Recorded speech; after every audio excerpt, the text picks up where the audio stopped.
Area of triangle by using determinants हा result आपण कधी यूज करू शकतो? When we have given the coordinates of vertices of any triangle.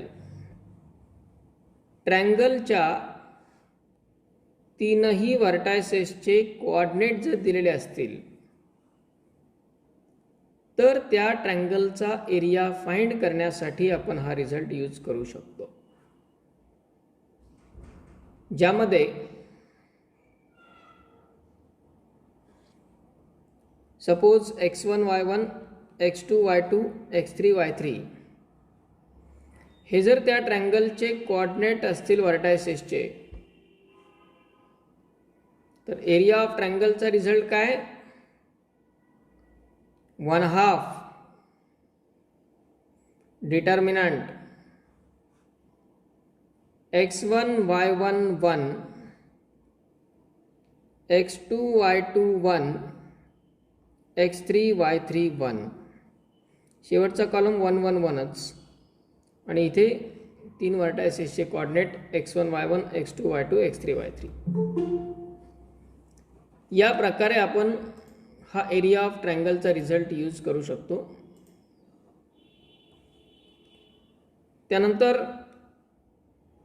यामध्ये example आपण पाहिलं, how to find area of triangle.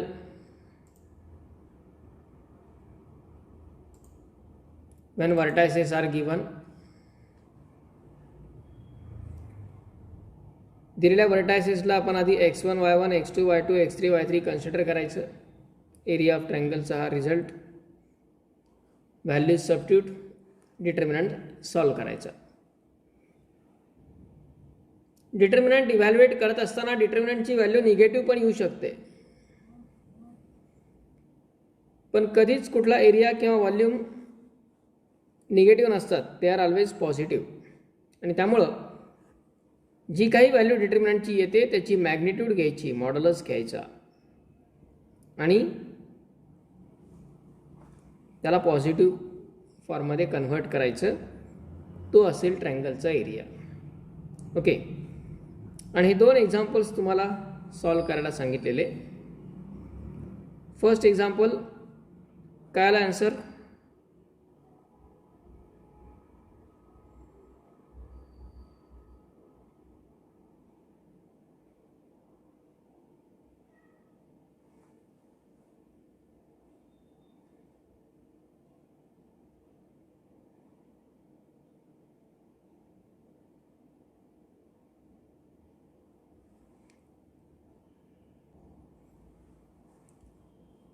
5 square units 7.5 6.875 3.125 different answers आलेले आहेत. ठीक आहे, हरकत नाही. आणखी कुणाचं काय आलं आहे?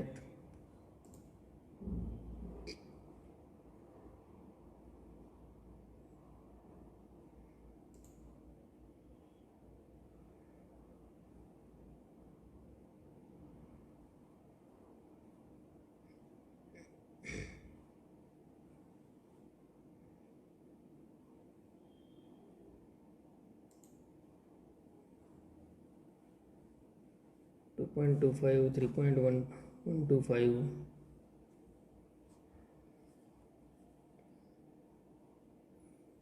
7.5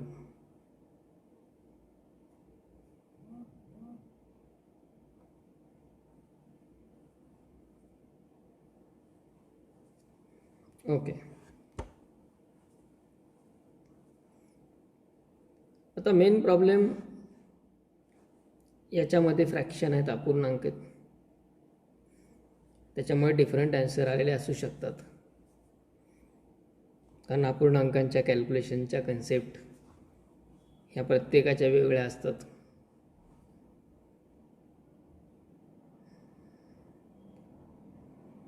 आणि त्याच्यातच मिस्टेक मेजर होतात.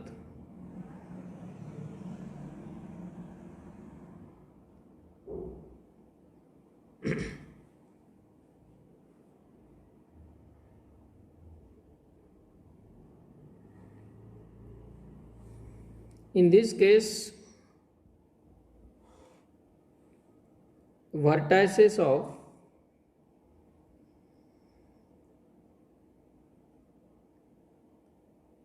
triangle PQR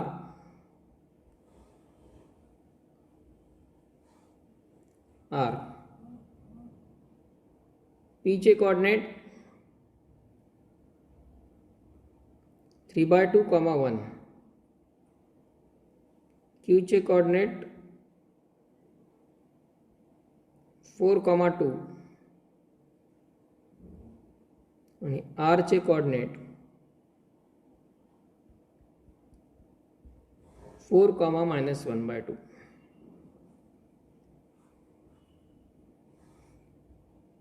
यांना आपण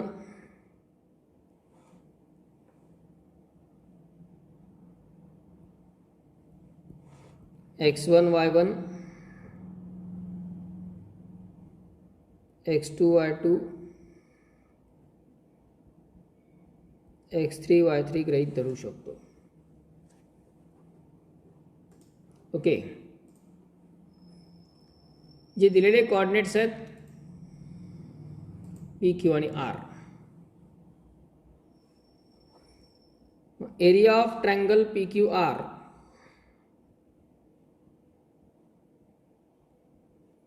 equal to 1/2 determinant x1 y1 1 x2 y2 1 x3 y3 1.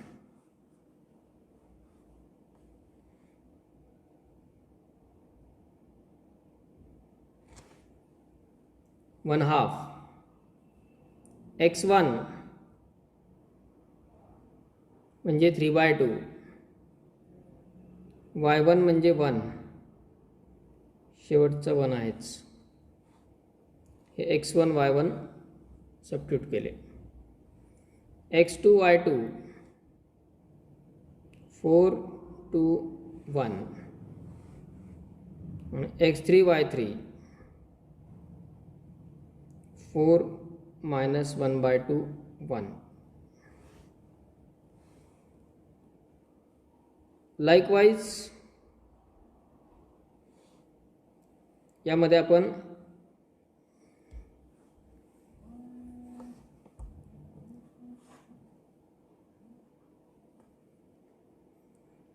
Values substitute केल्या. आता मेन थिंग म्हणजे कॅल्क्युलेशन, डिटर्मिनंट इव्हॅल्युएट. यात 1/2 ॲज इट इज ठेवला इन ब्रॅकेट. डिटर्मिनंट इव्हॅल्युएशनच्या रूलमध्ये तर काही फरक पडत नाही अपूर्णांक असले तरी. First element as it is, first element आहे 3/2 इन ब्रॅकेट. त्याचा रो कॉलम स्किप करा. रो कॉलम जर स्किप केले, हे मल्टिप्लिकेशन मायनस हे मल्टिप्लिकेशन, 2 × 1 म्हणजे 2. यांचं साइन अपोजिट आहे.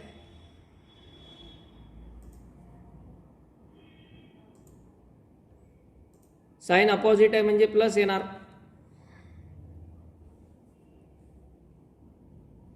आता 1/2 हा जरी अपूर्णांक असला, फ्रॅक्शन असला, ज्याचा त्रास होतो बऱ्याच जणांना, तरी पण त्याला मल्टिप्लाय 1 आहे.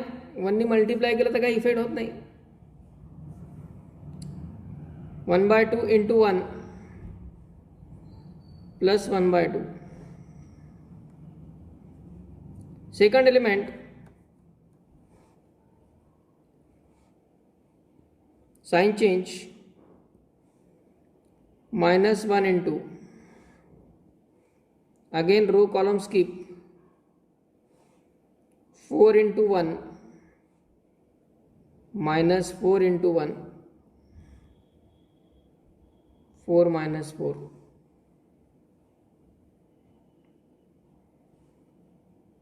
आणि +1 ×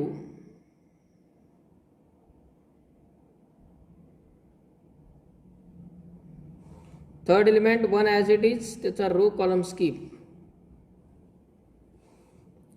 स्किप केला. यांचं कॅल्क्युलेशन करायचं आहे आता. हे मल्टिप्लिकेशन मायनस हे मल्टिप्लिकेशन. 4 इंटू मायनस 1/2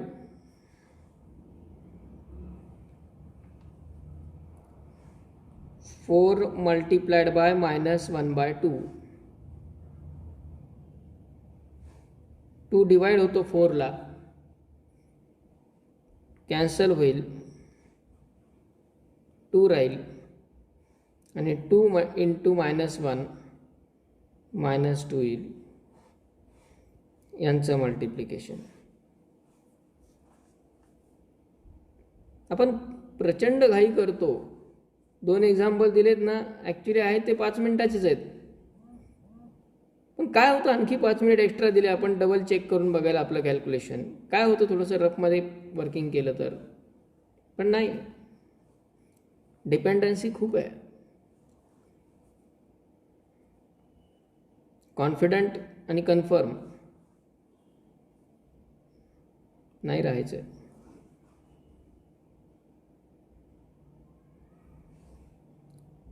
एवढंच कॅल्क्युलेशन रफमध्ये करू शकतो आपलं जर नाही जमत आहे तर. मायनस यांचा product 4 into 2 -8.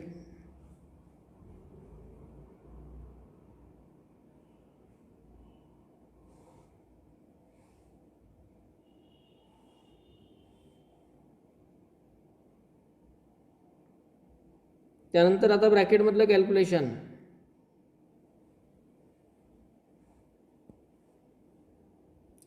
One by two as it is,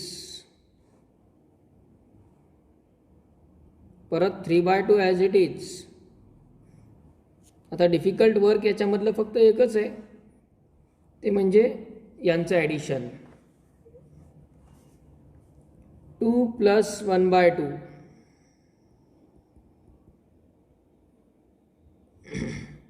साधारणतः इयत्ता 4थी मधलं वगैरे 5वी मधलं वगैरे असतं ते, अपूर्णांकाची बेरीज वजाबाकी असतं ना. 2 + 1/2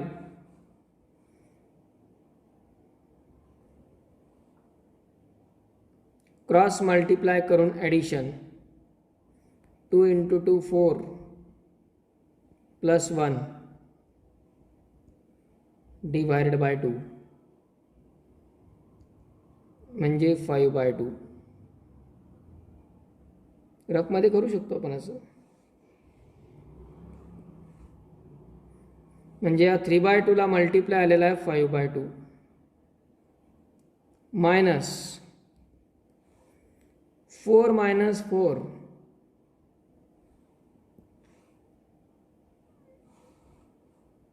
0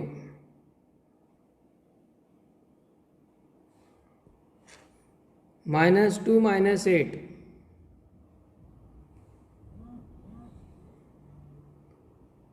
-10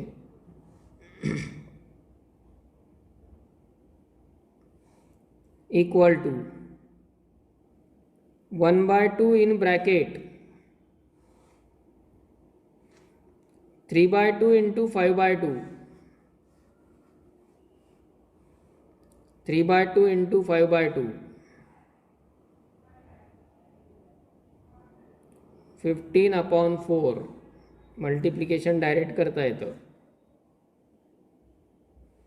-10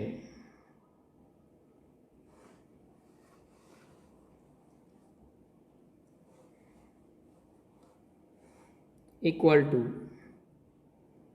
1/2 in bracket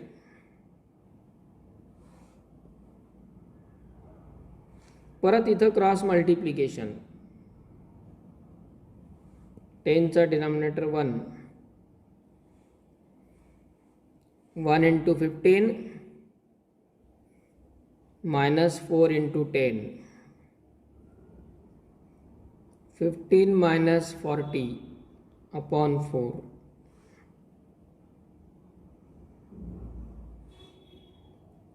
1/2 into 15 minus 40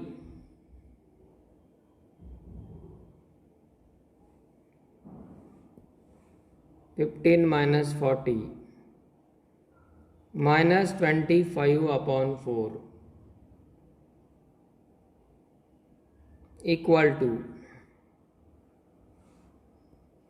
1 multiplied by minus 25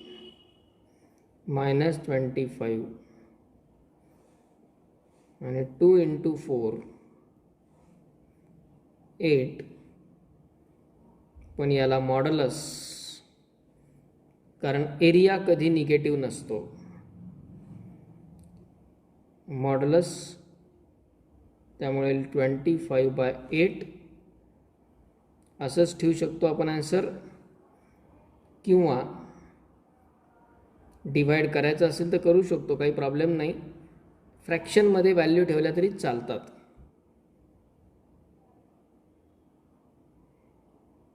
divide जर केलं तर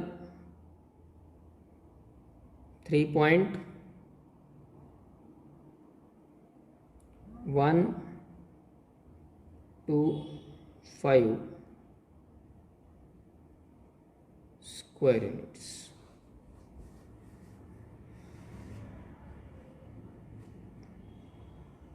That will be the area of this triangle PQR. Okay, write down.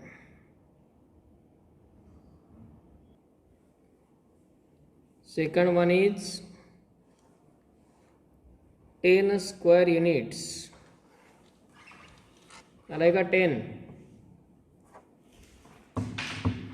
सेकंडचा answer 10 आलाय? हो. ओके,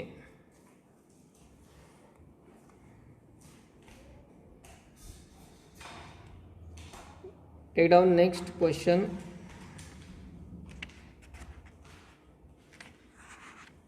एरिया ऑफ ट्रायंगल रिलेटेडच आहे.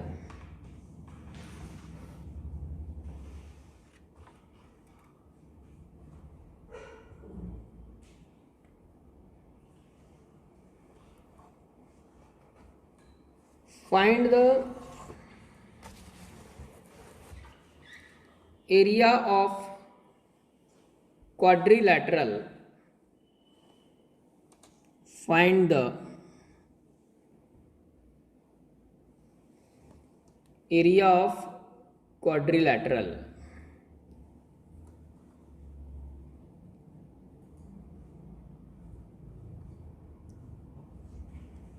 Find the area of quadrilateral.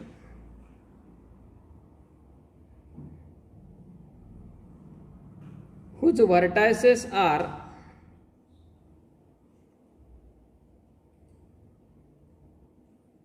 vertices are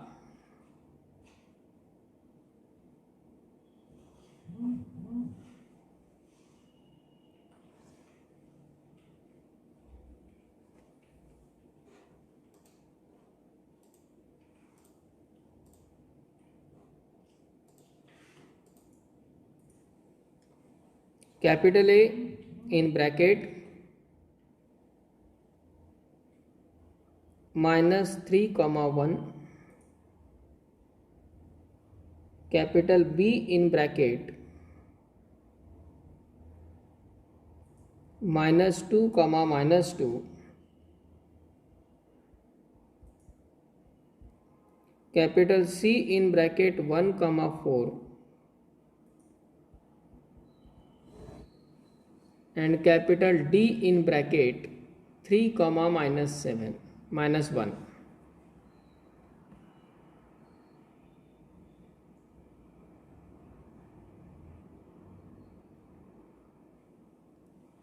आता इथे आपल्याला ट्रायंगल ऐवजी क्वाड्रिलॅटरलचा एरिया फाइंड करायचा आहे, आणि 3 ऐवजी 4 व्हर्टायसेस दिलेले आहेत. पण आपल्याकडे क्वाड्रिलॅटरलच्या एरियाचा कुठला फॉर्म्युला नाही आहे. आपल्याकडे जो रिझल्ट आहे तो ट्रँगलचाच आहे फक्त, आणि तोच यूज करून आपल्याला क्वाड्रिलॅटरलचा एरिया फाइंड करायचा आहे. काय करावं लागेल यात?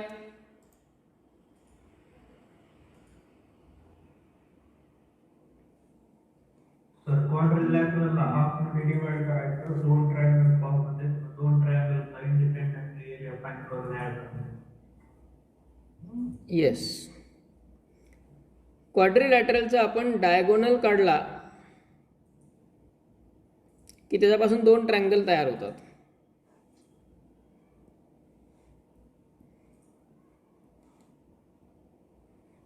आता क्वाड्रिलॅटरल कोणत्याही टाईपचा घ्या, असं काही स्पेसिफिक नाही आहे की तो रेक्टँगलच घ्यावा किंवा काय, माहिती नाही त्याच्याबद्दल काही. चार साईड असलेला कुठलाही एक क्वाड्रिलॅटरल आपण घेतला. आता या क्वाड्रिलॅटरलला जर आपण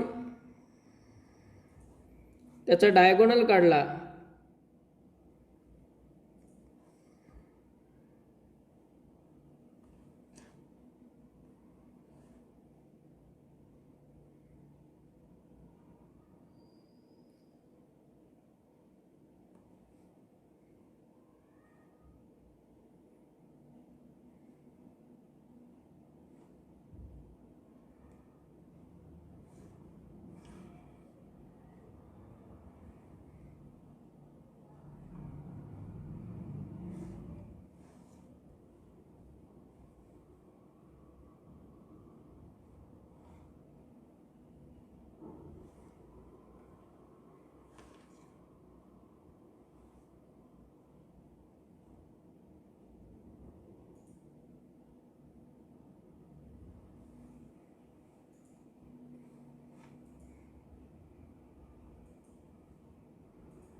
त्याचा जर आपण डायगोनल कन्सिडर केला,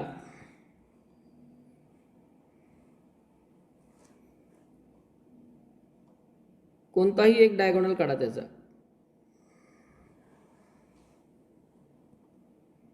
त्यापासून दोन ट्रँगल्स तयार होतील. बरोबर आहे? हा समजा ए बी सी डी. यात दोन ट्रँगल तयार झाले. एक म्हणजे ट्रँगल ए बी डी हा ट्रँगल, आणि दुसरा म्हणजे ट्रँगल बी डी सी.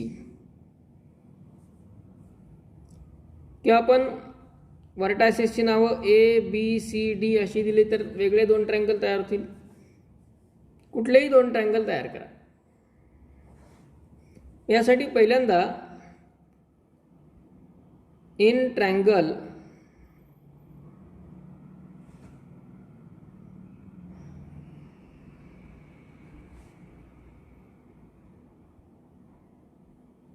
ए बी डी,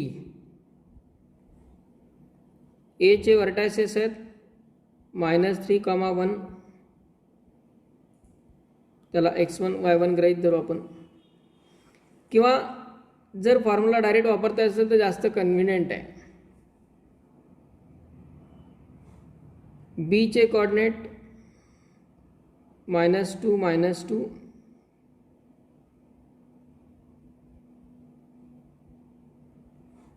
आणि डी चे कोऑर्डिनेट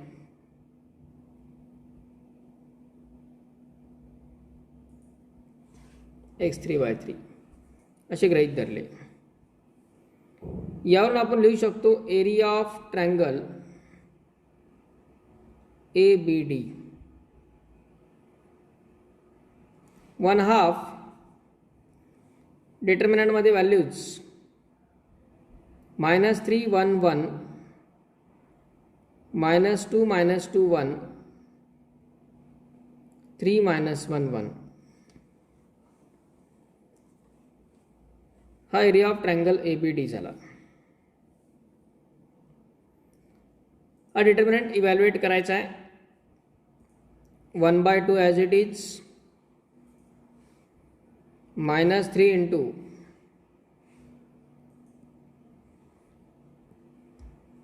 यांचं मल्टिप्लिकेशन -2 + 1. सेकंडचं sign change, row column skip, -2 -3. आणि third element +1, row column skip, minus into minus +2 आणि यांचं साइन अपोजिट म्हणून +6, 2 + 6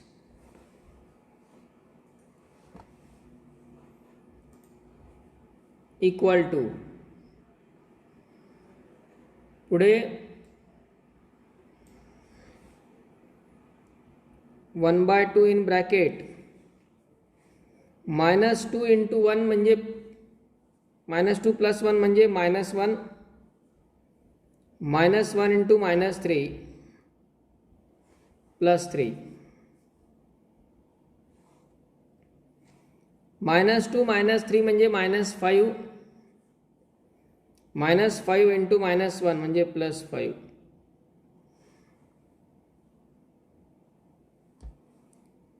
आणि 2 + 6 म्हणजे 8, 8 × 1 म्हणजे 8 इक्वल टू 1/2 × 3 + 5 + 8 16. पॉझिटिव्हच आला आहे त्यामुळे काही प्रॉब्लेम नाही. 4 स्क्वेअर युनिट्स. हा झाला एरिया ट्रँगल ABD याचा. त्यानंतर आता नेक्स्ट ट्रँगल आहे तो ट्रँगल BDC किंवा BCD घेतलं तरी चालेल. त्याला x1 y1 गृहीत धरा किंवा आपल्याकडे डायरेक्ट BC आणि D चे कोऑर्डिनेट आहेच आहेत. म्हणजे आपण area of triangle BCD equal to पण डायरेक्ट लिहू शकतो 1/2 डिटर्मिनंट. आता बी, हां 1/2 × 16 8 युनिट यायला पाहिजे सर. हां 8 units, 8 square units. Yes.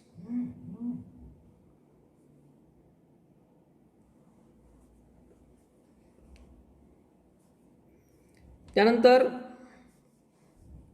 1/2 BCD साठी BCD हे x1 y1 x2 y2 x3 y3 काय होती लिहिले तर -2 -2 1 1 4 1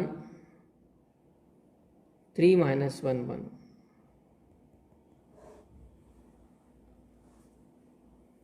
आता हा डिटर्मिनंट सॉल्व करायचा आहे. 1/2 in bracket, -2 as it is, row column skip, 4 + 1, सेकंडचं sign change, +2 × row column skip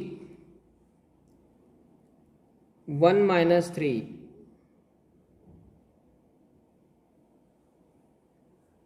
आणि थर्ड परत 1 as it is, row column skip -1 -12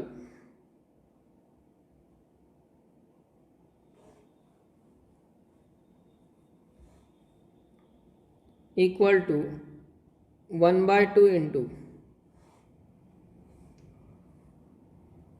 4 + 1 म्हणजे 5, 5 × -2 म्हणजे -10.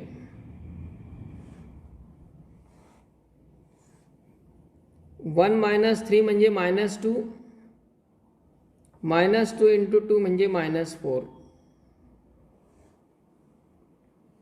आणि -1 - 12 म्हणजे -13.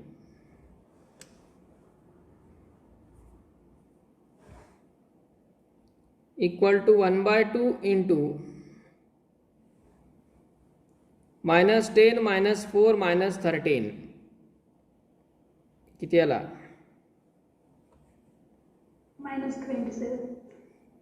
-27. पण याची घ्यावं लागेल magnitude, that is equal to 27/2. 27/2 तसाच ठेवा, किंवा त्यालाच आपण 13.5 स्क्वेअर युनिट्स असं लिहू शकतो. ओके. आणि मग फायनली आपल्याला फाइंड करायचं आहे area of quadrilateral ABCD equal to आपण लिहू शकतो area of triangle ABD plus area of triangle BCD. ABDचा एरिया 8 आणि BCDचा 13.5 आणि equal to addition, that is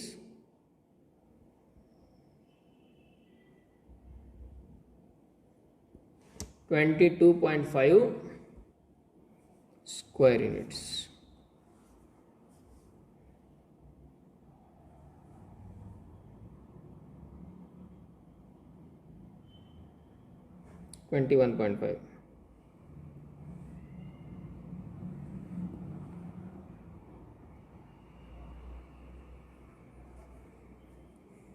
आता यात आपण असंही करू शकतो, हे दोन वेगवेगळे फाइंड करत बसण्यापेक्षा आपण सुरुवातीलाच जर ही स्टेप लिहिली, काही जण करतात तसं, इथे सुरुवातीलाच ही स्टेप लिहायची, हा पहिला डिटर्मिनंट प्लस दुसरा डिटर्मिनंट, ते सॉल्व करतात. चालतं, काही प्रॉब्लेम नाही. पण त्यात एक रिस्क असते. ती रिस्क कुठली? की एकाची व्हॅल्यू पॉझिटिव्ह आली, दुसऱ्याची व्हॅल्यू निगेटिव्ह आली की आधी त्याची वजाबाकी करतात आणि मग मॉड्युलस घेतात. तिथं मिस्टेक होते.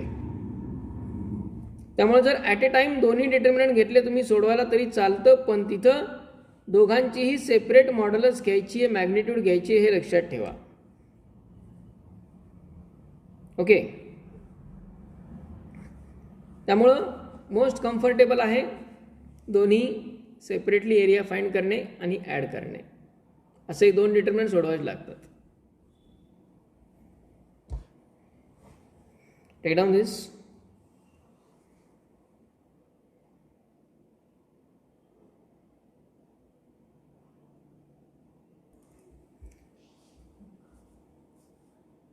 हा एक एक क्वेश्चन म्हणजे एक एक टाईप आहे, याच्यावरचं तुमचं वर्किंग प्रॅक्टिस क्वेश्चन्समध्ये व्हायला पाहिजे केअरफुली. खूप काही डिफिकल्ट नाही, एकदम सिम्पल आहे. एकदा ट्रायंगलचा एरिया फाइंड करता आला, कन्सेप्ट माहिती पाहिजे. क्वाड्रिलॅटरलला दोन भागात डिवाइड केलं की दोन ट्रायंगल तयार होतात, दोघांचा एरिया फाइंड करून ॲड करायचं. ओके. त्याच्यावरती एक रिव्हर्स टाईपचा क्वेश्चन असतो. घ्या question. Find the value of K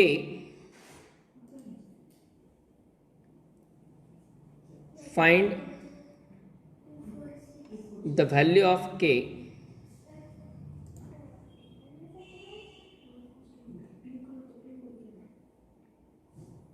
if the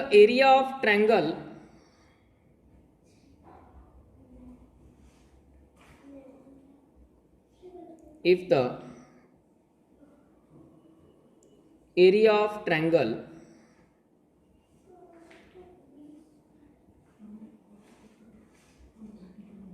whose vertices are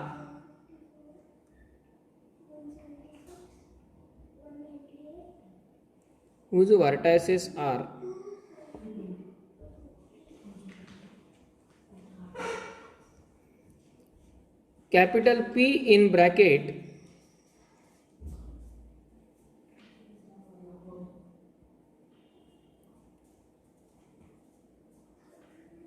K, 0,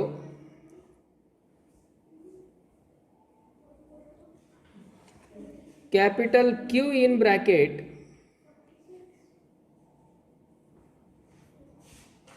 two, 2,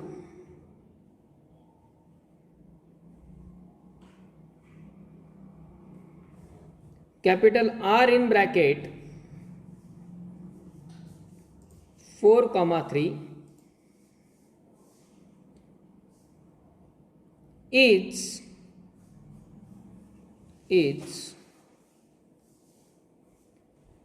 3/2 square units.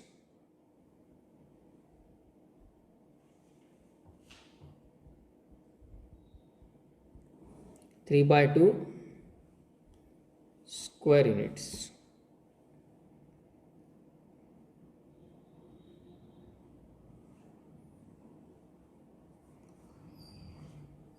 म्हणजे यामध्ये काय केलेले पहा, PQR these are vertices of triangle PQR. PQR या ट्रायंगलचे 3 वर्टायसेस दिलेले आहेत and area of triangle PQR equal to दिलेला आहे 3/2 स्क्वेअर युनिट्स. म्हणजे इथं एरिया दिला आहे ऑलरेडी, फाइंड करायची आहे के ची व्हॅल्यू. केअरफुली लक्षात घ्या. यामध्ये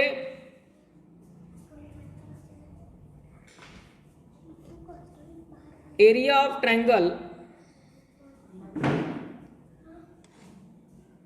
म्हणजेच 1/2 determinant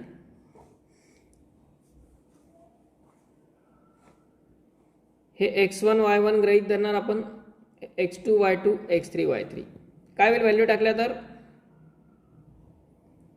K 0 1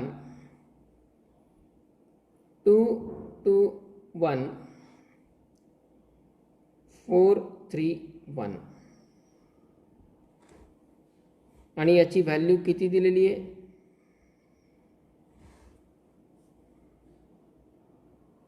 three by two.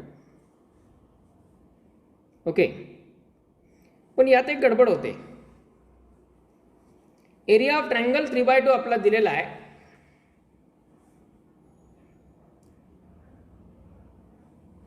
पण डिटर्मिनंटची व्हॅल्यू किंवा याची व्हॅल्यू प्लस 3/2 येईल असं नाहीये. समजा असं गृहीत धरा कुठला तरी एक ट्रायंगल आहे, त्याचा एरिया फाइंड करत असताना 1/2 determinant x1 y1 1 x2 y2 1 x3 y3 1. त्या डिटर्मिनंटची व्हॅल्यू जर -15 आली तर आपण त्याचा एरिया काय घेणार,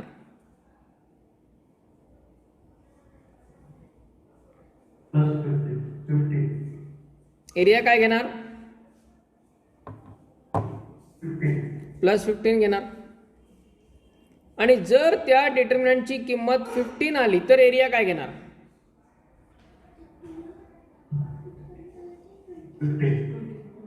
काय घेणार, 15च घेणार. म्हणजे डिटर्मिनंटची किंमत -15 जरी आली तरी एरिया 15च आणि +15 जरी आली तरी एरिया 15च. पण आता आपल्याला रिव्हर्स जायचं आहे. समजा आपल्याला सांगितलं की एरिया 15 आहे, एरिया किती आहे, 15 आहे, पण याचा अर्थ डिटर्मिनंटची व्हॅल्यू 15च असायला पाहिजे का,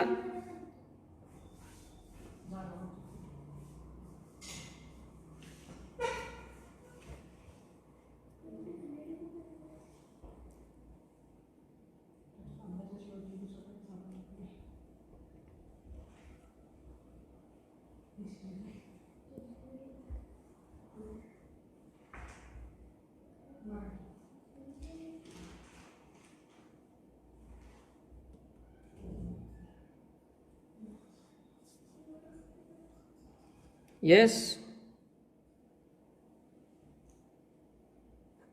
नॉट गेटिंग.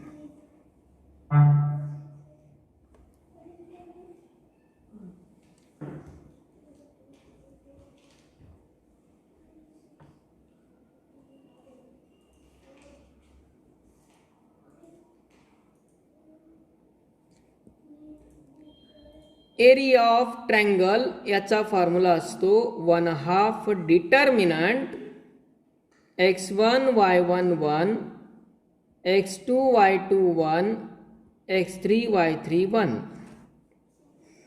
समजा या डिटर्मिनंटची किंमत -15 आली तर एरिया काय घेणार? Plus 50. एरिया काय घेणार? Plus 50. डिटर्मिनंटची किंमत जर +15 आली तर एरिया काय घेणार? Plus 15. हे तर क्लिअर आहे. डिटर्मिनंटची किंमत जर -15 असली तर एरिया +15. डिटर्मिनंटची किंमत जर +15 आली तर एरिया +15च. पण समजा आपल्याला सांगितलंय एरिया 15 आहे, मग आपण असं म्हणू शकतो का की डिटर्मिनंटची किंमत पण +15च यायला पाहिजे? नाही.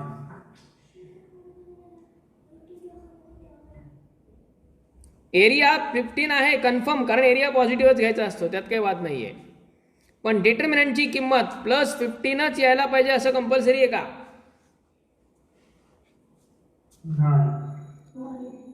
नाही, कारण डिटर्मिनंटची किंमत -15 जरी आली तरी एरिया प्लसच घ्यायचा आहे, आणि डिटर्मिनंटची किंमत +15 जरी आली तरी एरिया 15च घ्यायचा आहे. म्हणजे रिव्हर्स येत असताना ही काळजी घ्यावी लागते. नॉर्मली आत्तापर्यंत काय झालं, आपल्याला डिटर्मिनंट दिलेला होता, तो सॉल्व्ह केला, त्याची किंमत जर निगेटिव्ह आली तर त्याला आपण कन्वर्ट करून पॉझिटिव्ह घ्यायचो, कारण एरिया पॉझिटिव्ह असतो म्हणून मॉड्युलस.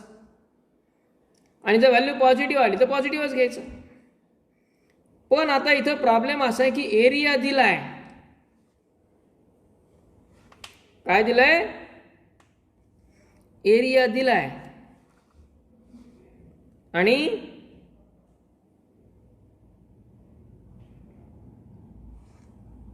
डिटर्मिनंटची व्हॅल्यू विचारली, म्हणजे के ची व्हॅल्यू विचारली आहे.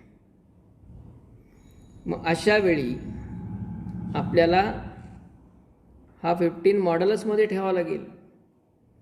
म्हणजे इथे एरिया दिलाय 3/2, पण डिटर्मिनंटची किंमत 3/2 येईल असं नाही, इट विल बी +or-3/2. हे लक्षात येत नाही मोस्ट ऑफ द टाइम्स, आणि आन्सर चुकतात. कारण एरिया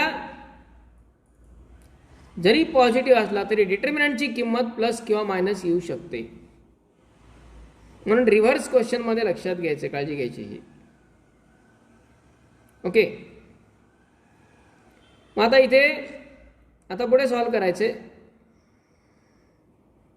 हे सॉल्व करत असताना लेफ्ट साइडचा 1/2 आपण राईट साइडला घेऊन टाकू शकतो लगेच. हा 2 राईट साइडला जाऊन मल्टिप्लाय होईल 3/2 ला.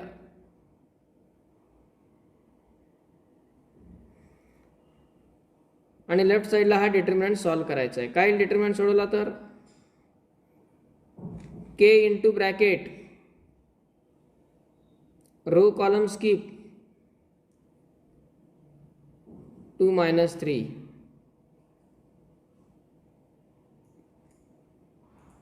मायनस सेकंड एलिमेंट तर 0च आहे.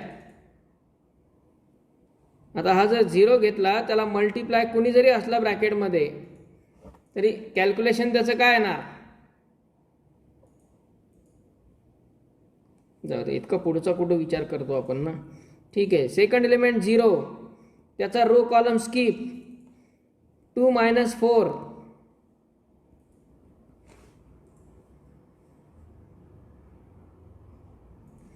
थर्ड एलिमेंट +1, त्याचा रो कॉलम स्किप 2 × 3 6 -8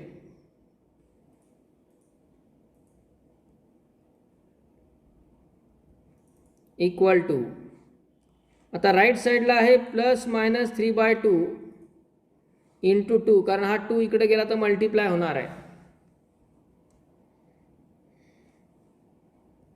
हे 2 कॅन्सल. 2 - 3 -1. -1 into k -k. 2 - 4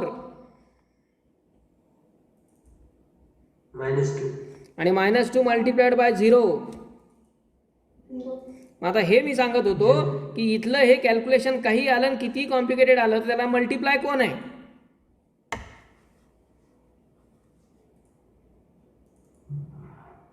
0. आणि 0ने कोणत्याही संख्येला मल्टिप्लाय केलं तर काय होतं? 0. मग हे जर आपल्याला माहिती आहे तर इथे 0 दिसला की हे कॅल्क्युलेशन लिहायची पण गरज नाही, बघायची पण गरज नाही त्याकडं, कारण आपला माहित आहे कुणी जरी आला तरी त्याला मल्टिप्लाय 0 आहे. ऑब्झर्वेशन, कॉन्सन्ट्रेशन, ट्रिक्स आणि हे असे डेव्हलप होत असतात. त्याच्यावरती वर्किंग करत असताना डायरेक्ट डॉंकी वर्क नाही करायचं आहे. काय फरक पडतोय, काय इफेक्ट होतोय, काय कॅल्क्युलेशन आहे.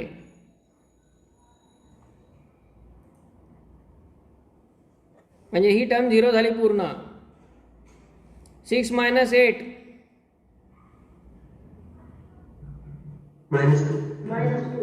-2 इंटू 1 -2. इक्वल टू राईट साईडला काय राहिलं? +-3. याचा अर्थ आता इथं 2 पॉसिबिलिटीज आहेत. पहिली possibility -k - 2 is equal to +3 और -k - 2 equal to -3. -k - 2 is equal to एकतर +3 असेल किंवा -3 असेल. आता हा -2 इकडे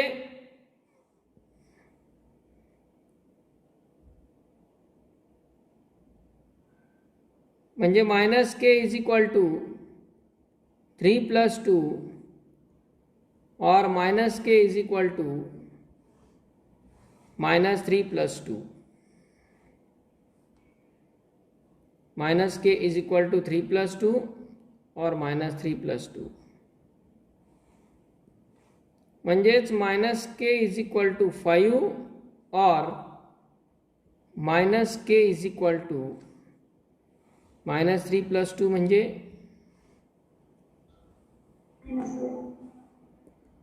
म्हणजेच k इक्वल टू -5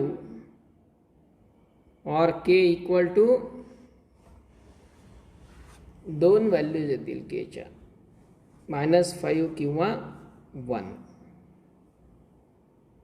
ओके, त्यामुळे इथे हे प्लस और मायनस विसरायचे नाही. हे विसरले की एकच व्हॅल्यू येते आणि एक व्हॅल्यू मिळतच नाही. गॉट दिस? Yes.